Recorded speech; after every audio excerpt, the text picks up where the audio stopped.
أعوذ بالله من الشيطان الرجيم. بسم الله الرحمن الرحيم.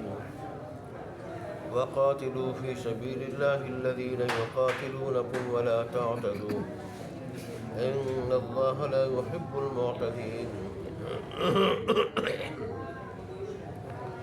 وقتلوهم حيث ثقفتموهم وأخرجوهم من حيث أخرجوكم والفتنة أشد من القتل ولا تقاتلوهم عند المسجد الحرام حتى يقاتلوكم فيه فإن قاتلوكم فاقتلوهم كذلك جزاء الكافرين فإن انتهوا فإن الله غفور رحيم. وقاتلوهم حتى لا تكون فتنة ويكون الدين لله فإن انتهوا فلا عدوان إلا على الظالمين. صدق الله مولانا العظيم وصدق رسوله النبي الأمي الكريم ونحن على ذلك لمن الشاهدين والشاكرين والحمد لله رب العالمين.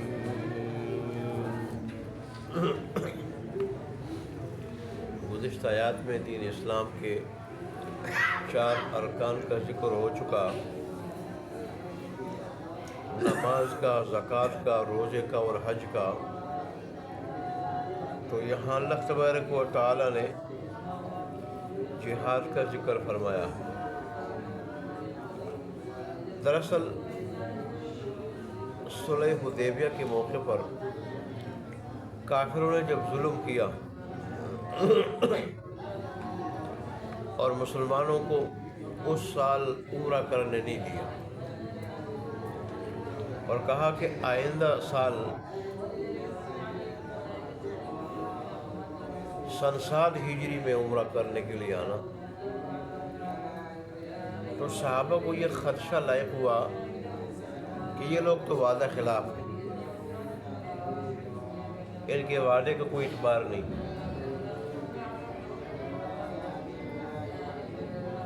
کیونکہ اگلے سال مسلمانوں نے جو قضا کرنی تھی تو وہ ذیقعد میں، اور ذیقعد کا مہینہ حرمت والا بھی نہیں.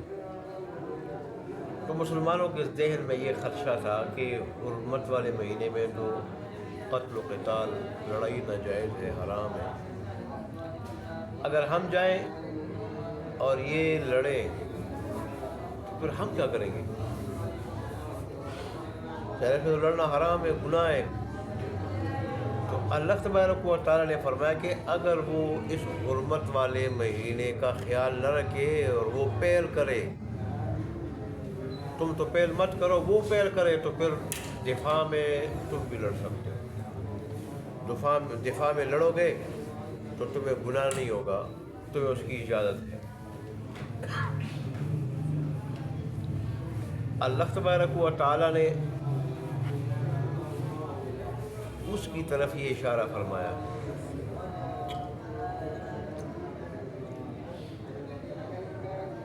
لیکن اللہ تبارک و تعالیٰ نے دیکھیں یہاں بھی فرمایا وَلَا تَعْتَدُوا، زیادتی مت کرو.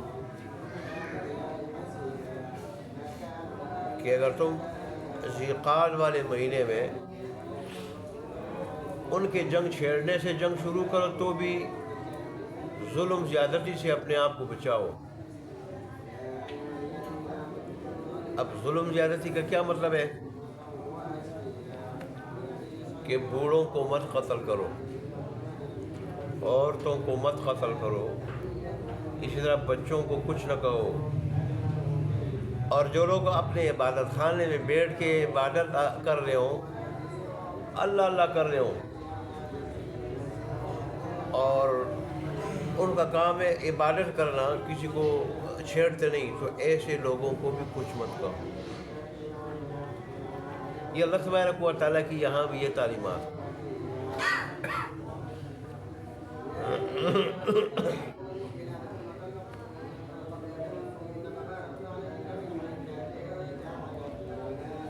اور فرمایا کہ اس لیے کہ اللہ تبارک و تعالیٰ ظلم و زیادتی کرنے والوں کو پسند نہیں کرتا.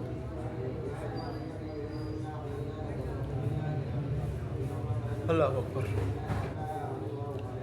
عیسائیوں نے اور گوروں نے جہاد کے خلاف بڑا پروپیگنڈا کیا کہ دیکھو انسان کو قتل کرنا کوئی اچھی بات تو نہیں ہے. جہاد کیا انسان کو قتل کرنا.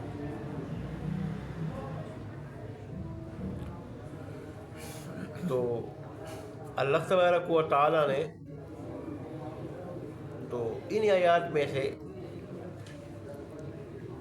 آخری جو آیت میں نے پڑھی اس میں جہاد کی حکمت ذکر کی کہ جہاد کا مقصد لوگوں کو قتل کرنا، لڑائی جھگڑا نہیں. جہاد کا مقصد یہ ہے کہ راستے میں دین اسلام کے راستے میں جو رکاوٹیں ہوں یا جو ظلم و زیادتی کرنے والے لوگ ہوں، ظلم و زیادتی کرنے والے لوگ، ایسے ظلم و زیادتی کرنے والے لوگوں کو اور اس طرح اسلام کے راستے میں رکاوٹ بننے والے لوگوں کو راستے سے ہٹانا ہے. یہ مقصد ہے. جہاد ایسے لوگوں کے خلاف کیا جاتا ہے جو شہر یا ملک کے امن کو تباہ کرے، قتل و غارت گری کا بازار گرم کرے اور اس کی وجہ سے شہر کا، ملک کا امن تباہ ہو، لوگوں کا سکون تباہ ہو، لوگ تکلیف میں ہوں.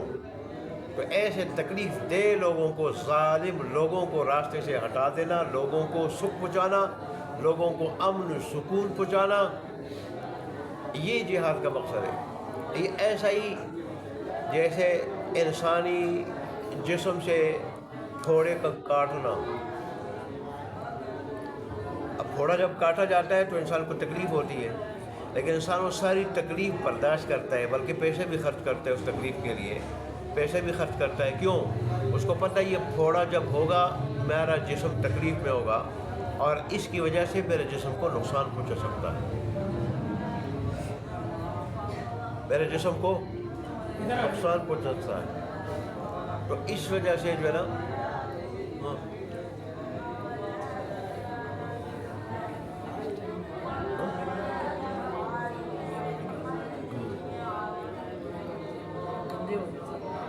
کیا مشکل ہے اس میں کوئی عام ضروری کام ہے. یہ پھر قاضی صاحب سے بات کروں گا.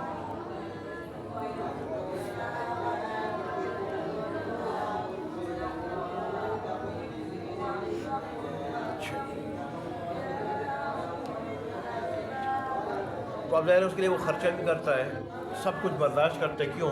میرے جسم کو راحت پہنچے، جسم کو نقصان نہ ہو، تکلیف دور ہو جائے، یہ جو درد ہو رہا ہے مجھے تکلیف ہے یہ. تو اس طرح جہاد کا مقصد بھی ایسے شر پسند عناصر کو معاشرے سے، جس کی وجہ سے پورا معاشرہ پریشان ہے، اس کو جو ہے نا وہ ہٹا دینا، تھوڑے کی طرح کو جو ہے نا پھینک دینا. خود لندن کا ہی ہے گورا، بیرسٹر قسم کا آدمی تھا. وہ جب مسلمان، وہ جب متاثر ہوا اسلام سے اور مسلمان ہوا، اس نے کتابیں بھی لکھی. تو اس نے یہ لکھا کہ عیسائی جہاد کے خلاف، دین اسلام کا ایک اہم فریضہ اور ایک رکن جہاد کے خلاف پروپیگنڈا کرتے ہیں کہ اس کے ذریعے انسانیت کو قتل کیا جاتا ہے. انہوں نے کہا کہ ابتدا میں جتنی جنگیں لڑی گئی ہیں اس میں مسلمانوں نے پہل نہیں کی. پہل اگر کی ہے تو کافروں نے. غزوہ بدر کے مقام پر وہ غزوہ لڑا گیا ہے جو مدینہ کے قریب ہے اور مکے سے تو تقریباً 300 کلومیٹر دور ہے وہ. ایسا ہی غزوہ احد، یہ تو مدینہ کے مضافات میں ایک جگہ ہے، مقام احد، وہاں پہ لڑا گیا ہے. کافر یہاں سے وہاں گئے تھے مسلمانوں کو ختم کرنے کے لیے. اس طرح غزوہ احزاب یا غزوہ خندق، یہ تو مدینہ کے اندر یہ غزوہ لڑا گیا ہے. تو کئی کافروں نے مختلف قبائل مل کے انہوں نے حملہ کیا تھا. تو انہوں نے کہا کہ جتنی بھی جنگیں لڑی گئی ہیں وہ تو مسلمانوں نے دفاع میں لڑی ہیں، اپنے دفاع میں، اور پروپیگنڈا یہ کیا جاتا ہے کہ جہاد یہ اسلام جو ہے نا تلوار کے زور سے اسلام پھیلائے، حالانکہ دین میں زبردستی کسی کو داخل کرنا یہ مناسب نہیں ہے۔ تو اس نے کہا، اور مفسرین نے بھی یہ بات لکھی ہے کہ خود کافر اپنے گریبان میں، عیسائی گورے اپنے گریبان میں لے کے انہوں نے جب حملہ کیا تو کتنی انسانیت کو قتل کیا۔ پہلی جنگ عظیم کے موقع پر 2 کروڑ کے قریب انسان لقمہ اجل بنے، دوسری جنگ عظیم کے موقع پر تقریباً 6 کروڑ کے قریب انسان لقمہ اجل بنے، اور اس موقع پر انہوں نے بوڑھوں پہ کتنے ظلم کیا۔ یہ تو اسپتالوں کو معاف نہیں کرتے، اسپتالوں کے اوپر بمباری کر دیتے ہیں، اسپتالوں کے جہاد فلسطین کب کیا ہو رہا ہے؟ اسپتالوں تک بوڑھوں کو نہیں معاف کرتے، بزرگوں کو نہیں معاف کرتے، عورتوں کو نہیں معاف کرتے، بچوں کو نہیں معاف کرتے۔ حالانکہ رسول اللہ نے ایک غزوہ کے موقع پر دیکھا کہ ایک عورت وہ مری ہوئی پڑی تھی، رسول اللہ صلی اللہ علیہ وسلم کو بڑا افسوس ہوا، اور آپ نے بڑے افسوس کا اظہار فرمایا کہ عورت کیوں قتل ہوئی ہے۔ اور رسول اللہ خاص طور پر وصیت فرماتے تھے کہ بھئی بچوں کو، بوڑھوں کو، عورتوں کو کچھ نہیں کہنا، اور ایسے لوگ جو تم سے لڑے ان کو بھی کچھ نہیں کہنا۔ جیسے یہاں قرآن کے آیات میں اور خلفائے راشدین کی بھی یہ ہدایت ہوتی تھی، بلکہ ابوبکر صدیق تو یہاں تک کہتے تھے کہ جو پھلدار درخت ہے اس کو بھی نہ کاٹنا۔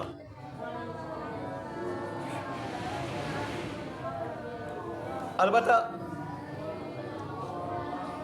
شریعت نے دونوں طرح کے جہاد کی اجازت دی ہے۔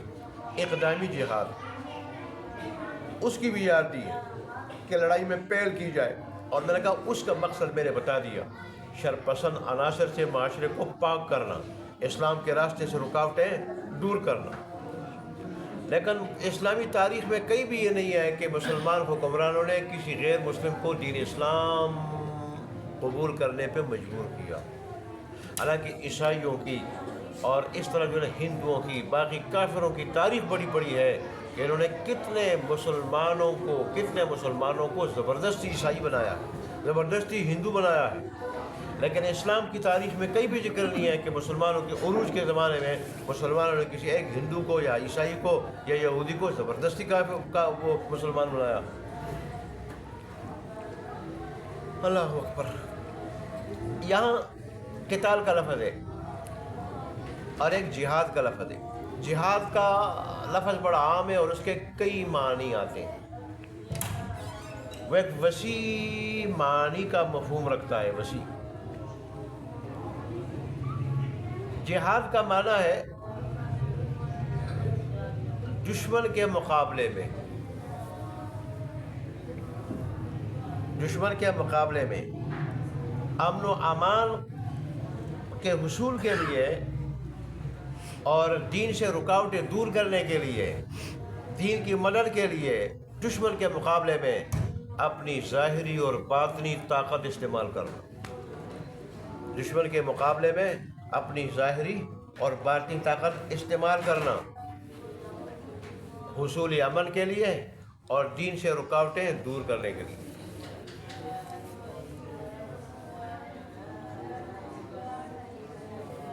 یہ کبھی مال خرچ کرنے کی صورت میں ہوتا ہے، کبھی تلوار استعمال کرنے کی صورت میں ہوتا ہے جس میں جان مال دونوں استعمال ہوتے ہیں، اور کہیں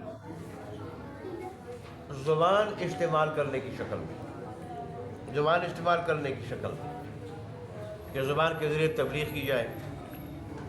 کی جائے اور اس طرح اسلام کے جو دشمن ہیں ان کے پروپیگنڈے کو روکا جائے، اسلام کے بارے میں غلط فہمیاں جو پیدا کرتے ہیں ان غلط فہمیوں کو دور کیا جائے اور اسلام کی صحیح ترجمانی کی جائے، وعظ و نصیحت کے ذریعے، تبلیغ کے ذریعے، تالیف و تصنیف کے ذریعے، تالیف و تصنیف کے ذریعے۔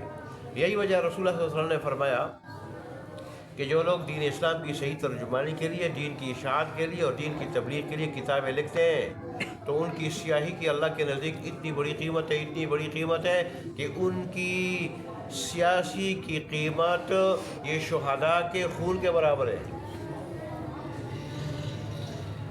شہداء کے خون کے مقابلے میں خود تولا جائے گا. جو قیمت اس کی وہ اس کی. حالانکہ شہادت کتنی بڑی اونچی چیز ہے کہ شہادت کی وجہ سے اللہ اپنے سارے حقوق معاف کر دیتا ہے. اپنے سارے حقوق معاف کر دیتا ہے اللہ تبارک و تعالیٰ. اور شہادت بہت بڑا اعلیٰ درجہ ہے. عالم برزخ میں بھی ان کی اعلیٰ زندگی اللہ تبارک و تعالیٰ نے خود فرمایا ہے تم شہیدوں کو مردہ مت سمجھو، وہ یہاں سے جانے کے بعد زندہ ہیں اور انہیں رزق ملتا ہے. ان کو عام مردوں سے ممتاز اعلیٰ زندگی ملی ہوتی ہے. اور پھر آخرت میں جب اپنا اجر دیکھیں گے تو اس وقت کہیں گے، دلی چاہت رکھیں گے کاش ہمیں اب دنیا میں ہمیں دنیا میں بھیج دیا جائے اور بار بار ہم شہید ہو جائیں، بار بار شہید ہو جائیں. البتہ اگر دوسرے کا حق ہے وہ اللہ معاف نہیں کرتا، لیکن اللہ اپنے حقوق معاف کر دے گا. اور شہید کا بہت بڑا درجہ، تو شہید کا خون اس کی کتنی قیمت ہے. انہوں نے فرمایا کہ شہید کے خون کا پہلا قطرہ زمین پہ گرنے سے پہلے اللہ شہید کی مغفرت کر دیتا ہے. اتنی بڑی چیز ہے شہادت. لیکن جو علماء تعریف و تصنیف کرتے ہیں، کتابیں لکھتے ہیں، رسالے لکھتے ہیں دین اسلام کی تبلیغ اشاعت کے لیے، ان کی جو سیاہی ہے بظاہر کتنی سستی ملتی ہے. یہ شہید کے خون کے برابر قیمتی ہے. اس کا بدن شہید کے خون کے برابر ہے. اللہ اکبر. اچھا جی، تو اللہ تبارک نے اجازت دے دی کہ آپ نے ذیقات کے مہینے میں جانا ہے، حرمت مانا ہونا ہے. تو خود تو کچھ پہل نہ کرو. کافر اگر پہل کرے اور عاشق نہیں کرے تو پھر تم بھی جو ہے نا اپنے دفاع میں قتال کر سکتے ہو. البتہ زیادتی مت کرو.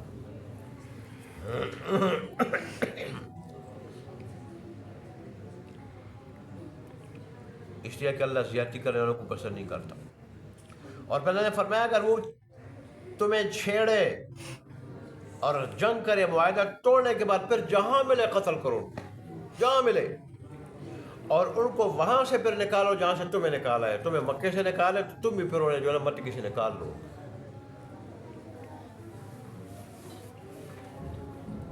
پھر اللہ نے اسی کا جواب دیا ہے کہ بظاہر قتل انسان نہیں، یہ کوئی اچھی چیز نہیں ہے، اچھا کام نہیں ہے. تو اللہ نے اس کا جواب دیا ہے کہ فتنہ،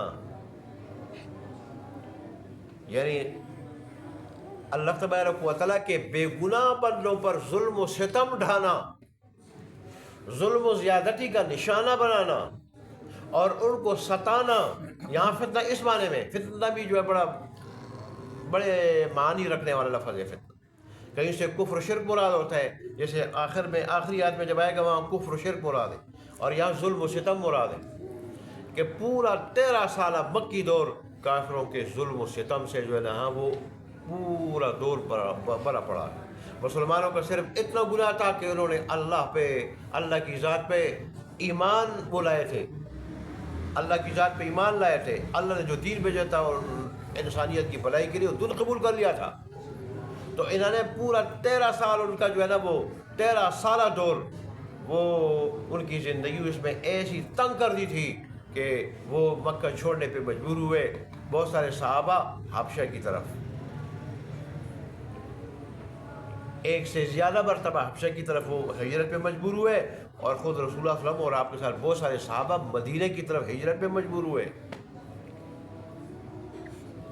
تو لہذا اس طرح کسی کے اوپر ظلم و ستم ڈانا یا فتنہ اس معنی میں، اور اس کو اس کے دین پہ نہ چھوڑنا، دین حق کو قبول کرنے نہ دینا، اس پہ عمل کرنے نہ دینا، یہ قتل سے بھی زیادہ کیا ہے، قتل سے بھی زیادہ سخت ہے.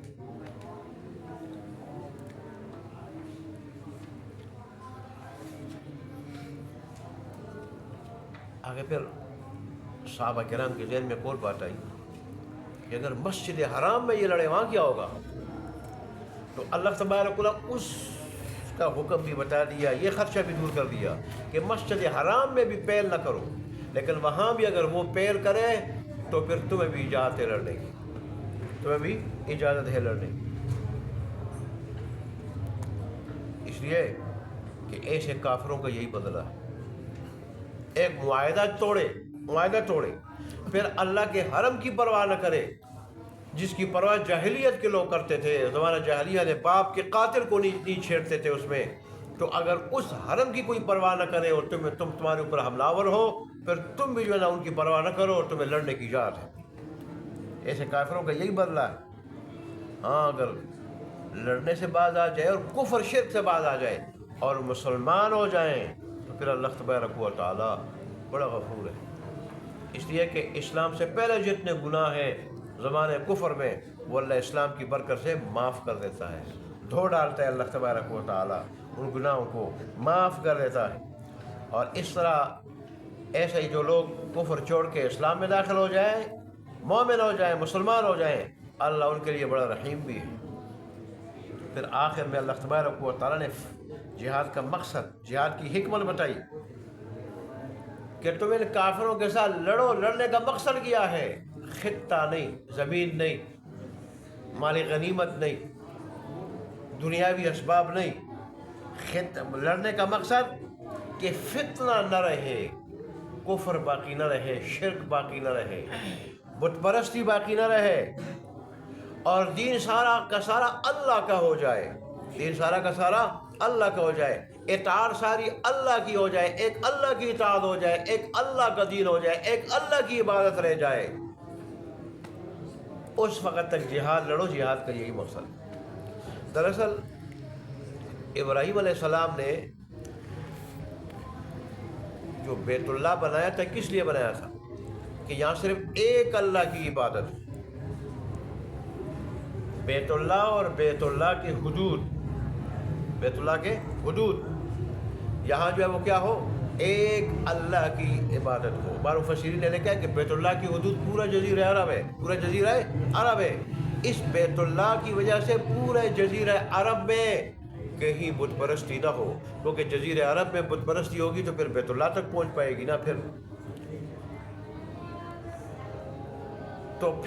اور انہوں نے کیا کیا؟ مکہ والوں نے انہوں نے بیت اللہ میں بھی بت رکھے، اور بیت اللہ کے ارد گرد پورے مکے میں اور پورے جزیرے عرب کو بتوں سے بھر دیا تھا۔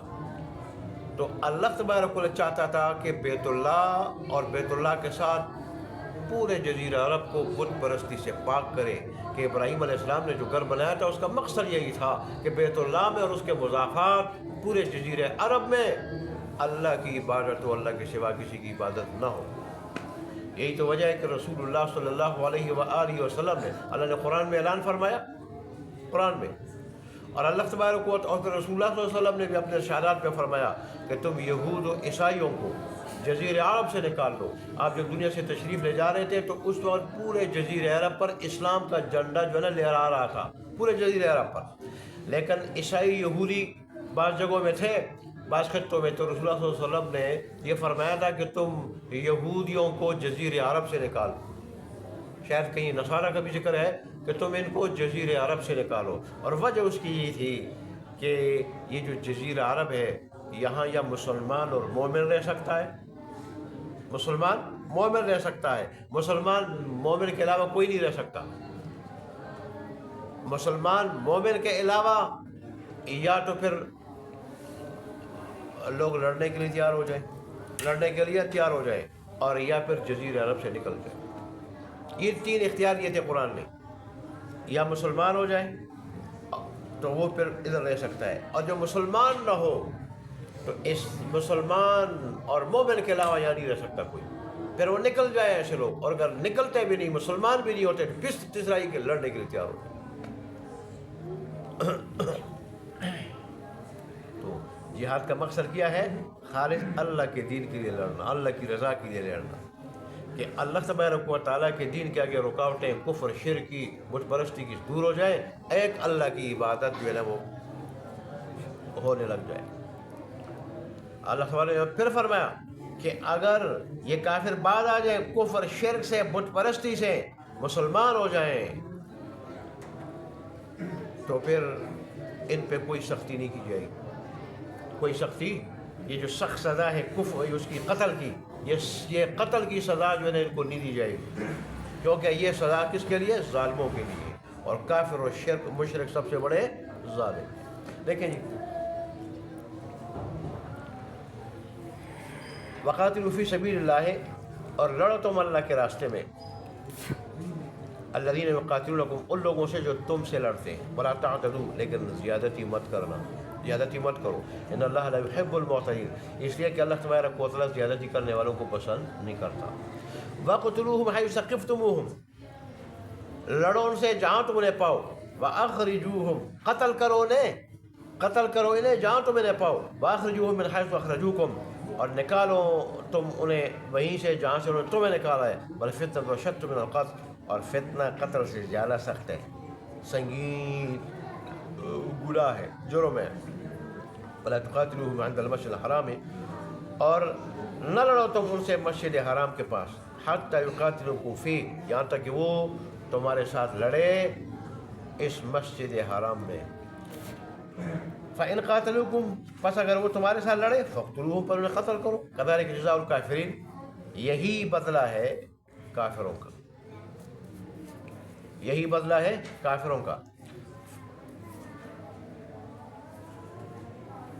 فَإِنْ انْتَهُوا، پس اگر وہ باز آ جائیں، فَإِنَّ اللَّهَ غَفُورٌ رَحِيمٌ، پس بے شک اللہ تبارک و تعالیٰ معاف کرنے والا اور رحم کرنے والا ہے۔ وَقَاتِلُوهُمْ حَتَّى لَا تَكُونَ فِتْنَةٌ، اور لڑو ان سے یہاں تک کہ فتنہ نہ رہے، وَيَكُونَ الدِّينُ، یہاں فتنہ سے کفر شرک ہے، وَيَكُونَ الدِّينُ لِلَّهِ، اور دین سارا کا سارا اللہ کا ہو جائے، اللہ کا ہو جائے۔ فَإِنْ انْتَهُوا، پس اگر باز آ جائے وہ، فَلَا عُدْوَانَ إِلَّا عَلَى الظَّالِمِينَ، پس زیادتی نہیں ہوگی مگر ظلم کرنے والوں کا۔ وآخر دعوانا الحمدللہ۔